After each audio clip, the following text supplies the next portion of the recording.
Tippin. What's up? I'm Pimo. I'm D-Beck. And what we're going to talk about today is life is full of options. We're here shopping for a new vehicle. On first look, you might think there's nothing there. Aha, you're wrong. Look at that little red beast back here. I think we have our eye on that one. Yeah. I think it's a winner. So to tie into that, a nice little segue is the option route from a running back. It's a very underused route that's extremely beneficial. It's not just a hook.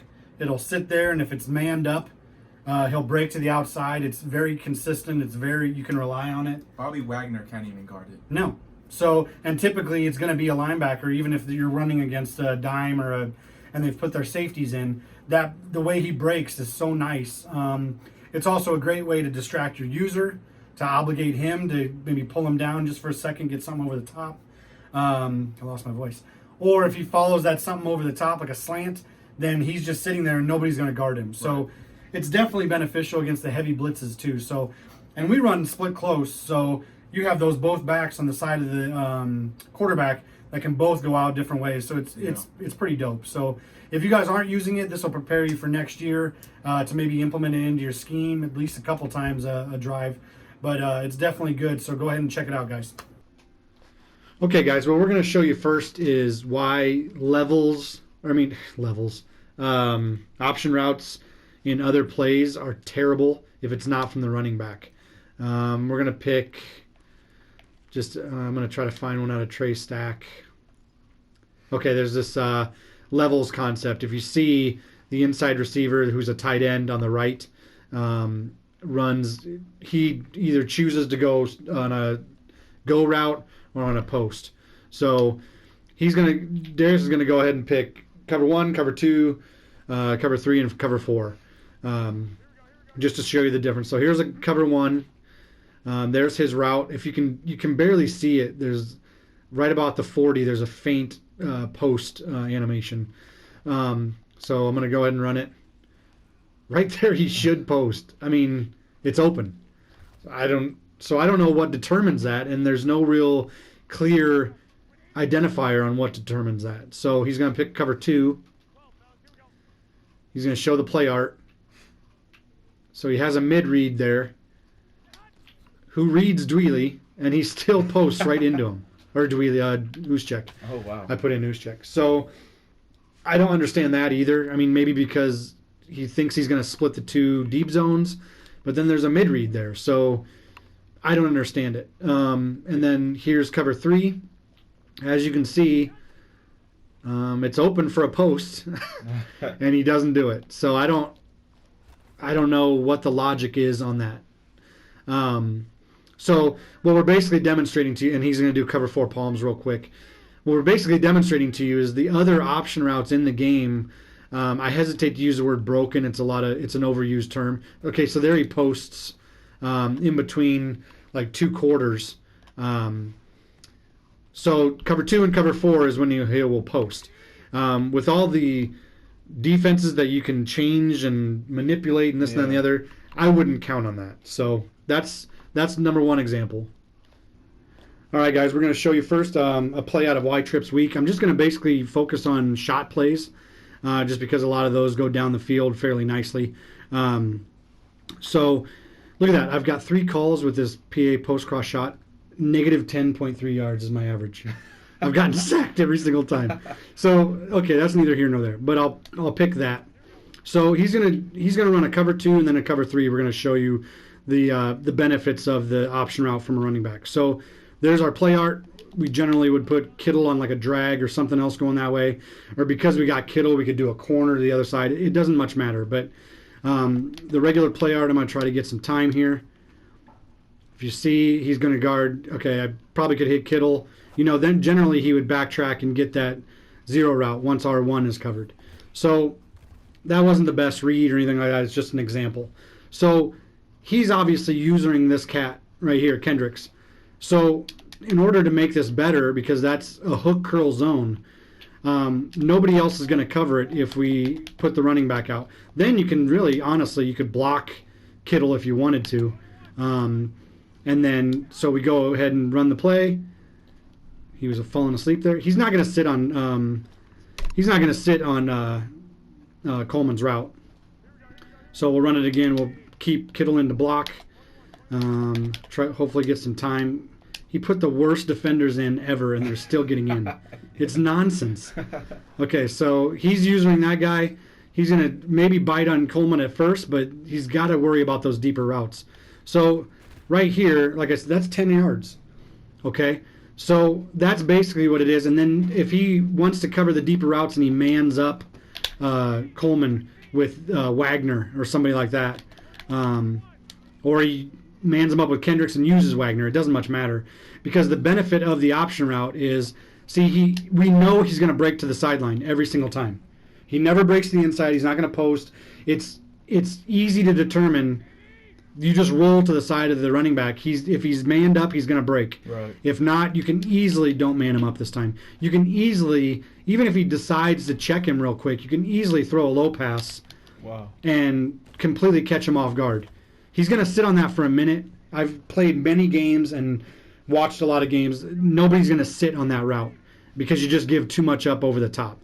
So that's one example, guys. Okay, so here's the next example, guys. He's in cover 3 this time. Basically, the linebacker that he's choosing to use is a similar zone. It's a hook curl as opposed to the vert hook. So basically, I'll still try to get the line because I want to roll to the side of the running back. I'm not going to put a running back out this time. I'm just going to show you the play art with Kittle on a drag. There again, it's going to lock it down when he's running out in a user. So all these plays that they show you stock, yeah, it's going to beat the computer every time, but a user is going to acknowledge these. So, let's say we want to keep Kittle out on a route. We want to streak him or something. We can go ahead and streak Kittle, and then we can use the option route here. So go ahead and get some time. So he's going to probably acknowledge it initially, but then he's got to worry about those other routes. I mean, the other routes are wide open. Wide open. And because they're crossing the field, they're at a deep depth. They're getting behind the hook curls and underneath the deep blues. So as a user, he's going to have to do that. So again, it's cover 3. It doesn't matter. As we showed you with the levels concept when Uschek decided again in cover 2 and cover 4 to go into a post, this is not the same. He's going to go to where his spot is. If he's manned up by Wagner, who's now glowing, so I'm sure he's going to do some superhero move, he will break to the outside no matter what, every single time. And you can count on that, and it's going to beat a linebacker coming over. He's beating any fast linebacker you have in there. Even if he mans it up himself, Yeah. and he doesn't know that they break out. I mean, a lot of people don't know that. They just think it's a simple little hook curl. So that's the other example we wanted to show you. We'll show you one more play here. Okay, guys, we're going to show gun bunch halfback strong. It's in the Tampa Bay playbook. It doesn't much matter. You could do this with any bunch play. Just motion the running back over. But he's going to run. If you got an opponent running cover 4 palms all the time, we're going to pick the PA bunch shot out of it, and he's going to pick cover 4 palms. So with the 4 receivers on the right, it cancels out match principles. So if he knows that, then you're not going to be able to take advantage of it. If he doesn't know it, there's things you can do to exploit that. So we're going to run it just this without the option route. Now that 0 route gets open really nicely, or the R1. I mean, there's things he can do to, shut that stuff down. But what we want to do is try to, he's using Wagner right now. So what we want to try to do is put Coleman on his little option route right here and maybe motion Samuel out. But we're also worried about the flat protection taking him if he does go out there. So that's Wagner's responsibility. So he's not going to sit on that, guys. He's going to follow the other crossing routes. So there's one example. Then if you want to, you can, maybe you don't want to take advantage of his user. You just want to take advantage of the other linebacker to pull him down and put Goodwin. Now you're back in match coverage, though. So Coleman will break to the outside. So now what you do is you can put Goodwin in an out route and then leave Kittle on his little route, because now Coleman's going to break to the outside. So I make my line adjustments to roll out. He's going to guard the deep shot, and then look at that. Coleman's just wide open because there's nothing else over there. So that's 15, 20 yards easy. So that's the benefit of the option route.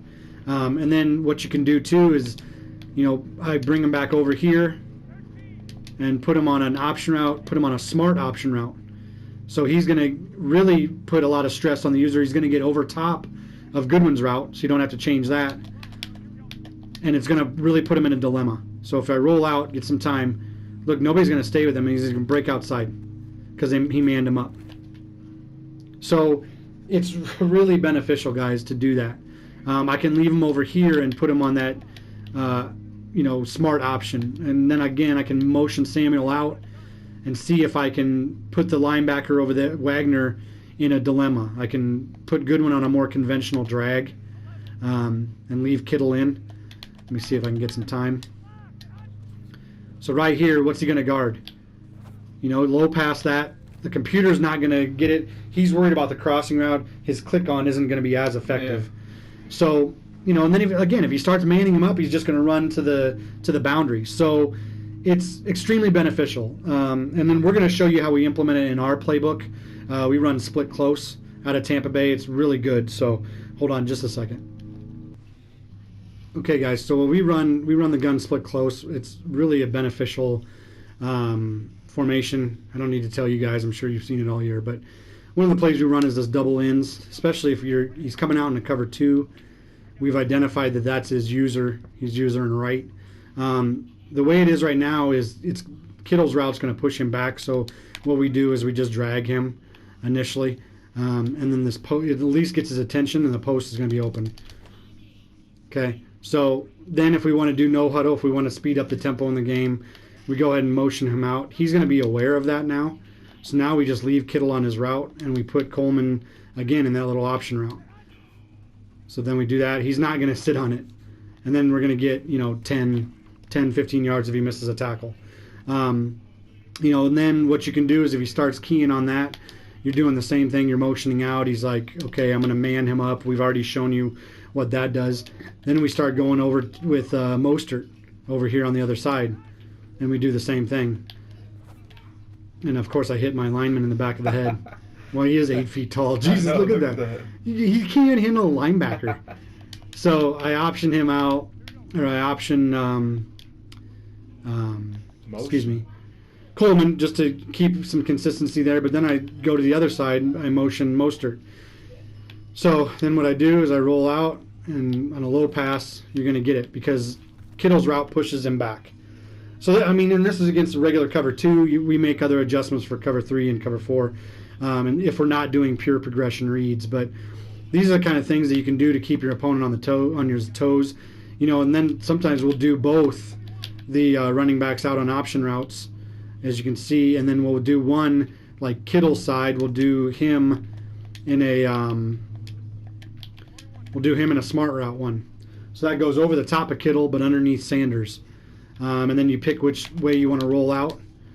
So we do this. If he decided to man him up, he's going to go out in coverage. But look, it'll sit on him. I didn't throw it, but it'll force the linebackers. I'll show you. Look at Clowney. Give me a break.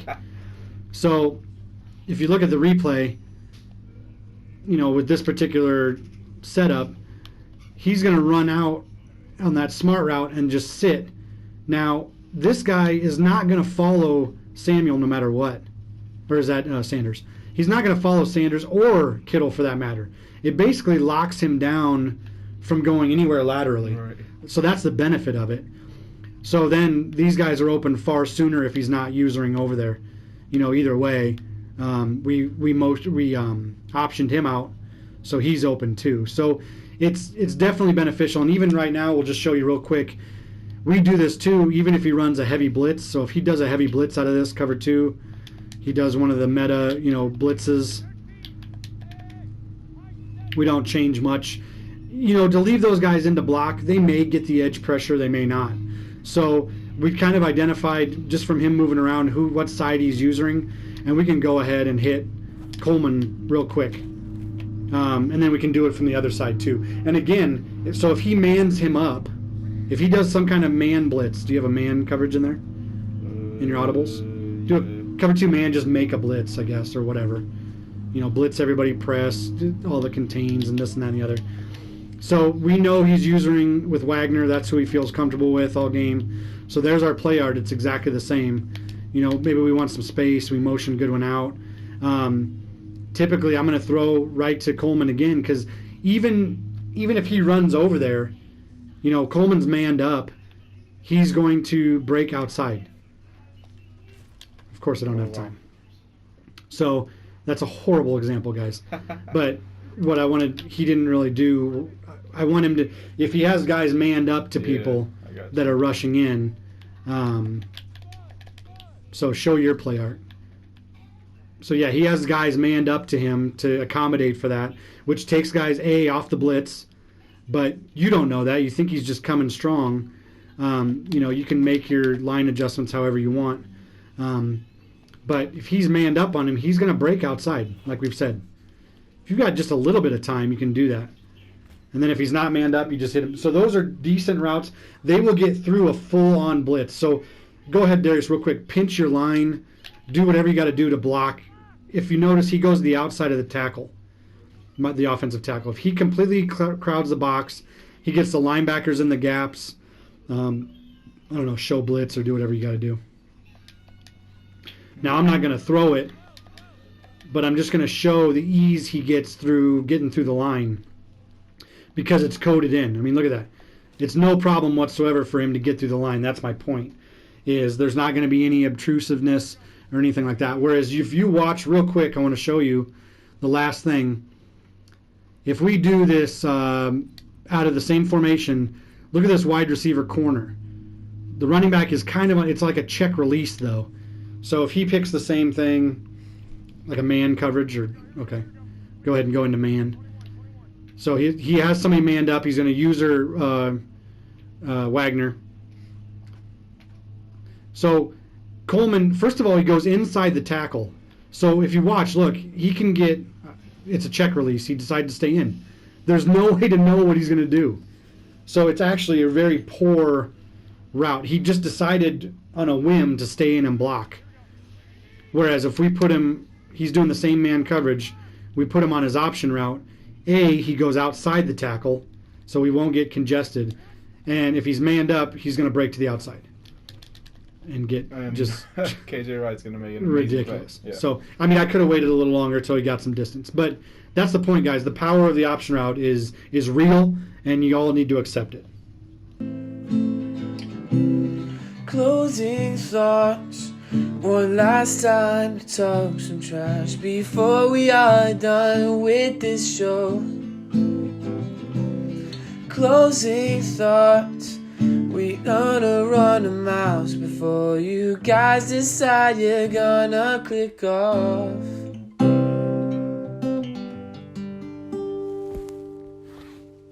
Closing thoughts. Well, we chose poorly. We ended up with this beast here. This was Darius's choice. It looks good. He chose poorly. He said it spoke to him.